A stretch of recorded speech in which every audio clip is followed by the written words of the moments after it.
Good morning. The Apostle James said to consider it all joy when we meet with various trials. Now that's easier said than done, of course, but can we learn anything from suffering? So I thought we might look at the history of Joseph to see what he learnt, and he learnt a lot. It's a lovely story. It starts in Genesis chapter 37. Joseph was about 17 years of age at this time. He was his father's favourite, which meant that 10 of his brothers didn't like him at all. And Joseph made it worse by telling them of dreams he had where his brothers bowed down to him. So they began to hate him. There came a point when Jacob wanted to know where his 10 sons were because they wandered around shepherding the flocks, and he sent Joseph to find them out. And he travelled around and eventually found them in Dothan, which is 20 miles north of Shechem, where Jacob was. So the brothers saw him coming and they decide they're going to kill him. But Reuben saves him by saying, look, we'll put him in this well. Fortunately, there wasn't any water in it. Reuben was going to rescue him a bit later on. In the meantime, Judah saw some Ishmaelite merchants coming along on their way to Egypt and decides that he'll sell Joseph to the Ishmaelites. And he does this and gets 20 pieces of silver, which is a lot of money. Joseph is taken as a slave down to Egypt, and that's about 2,000 miles. And I'll try and put a map up now for you to have a look, just to see how far he had to go.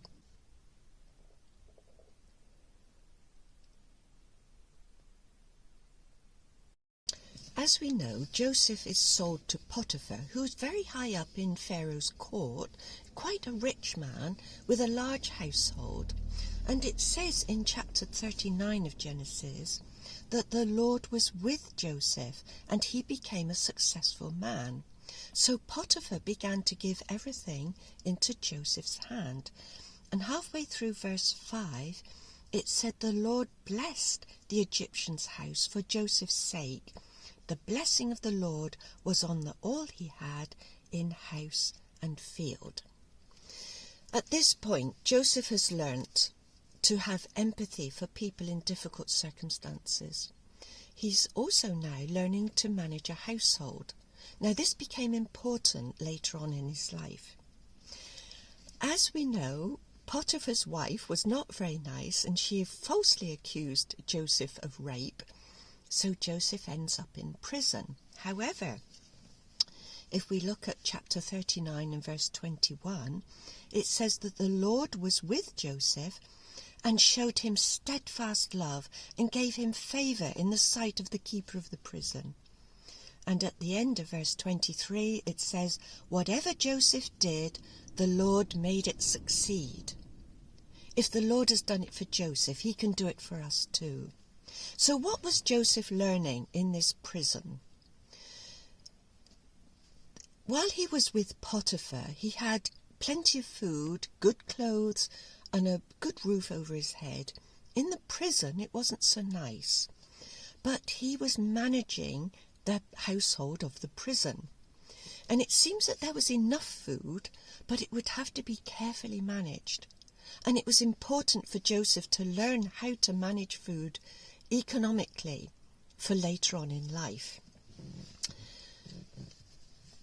At this point, 2 officials of Pharaoh are put into prison, the cupbearer and the baker, and Joseph is charged with looking after them.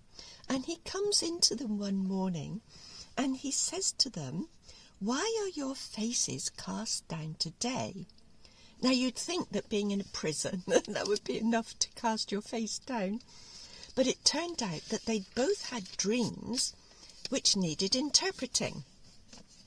So Joseph said to them, now Joseph, you remember, was familiar with dreams. He'd had his own dreams of his brothers bowing down to him. But he says to these 2 officials, do not interpretations belong to God? Tell them to me. So God helped Joseph to interpret these dreams, and the interpretation came true.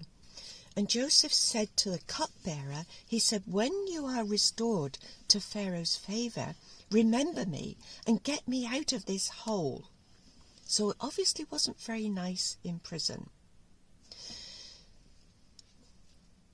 The cupbearer forgot all about Joseph when he was restored to Pharaoh's side until 2 years later, when Pharaoh had 2 very vivid dreams and they needed interpreting.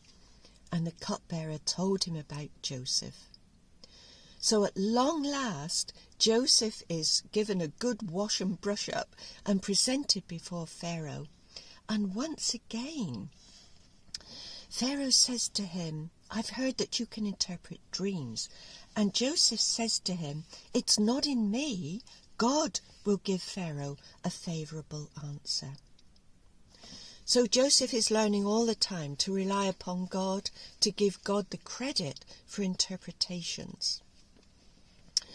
Joseph is given a huge position in Pharaoh's household, next to Pharaoh himself, and everything that he has learned now comes into practice. If Joseph had been given this position when he was 17 years of age, there was no way he would have known how to deal with it. But he knew how to manage a household, how to be very careful with food supplies. More importantly, he had empathy for those in difficult circumstances, and he learnt to rely on God. God blessed him. Our Father can do exactly the same for us as we're going to go through serious trials as the end of this world comes along. So, read the story. It's wonderful.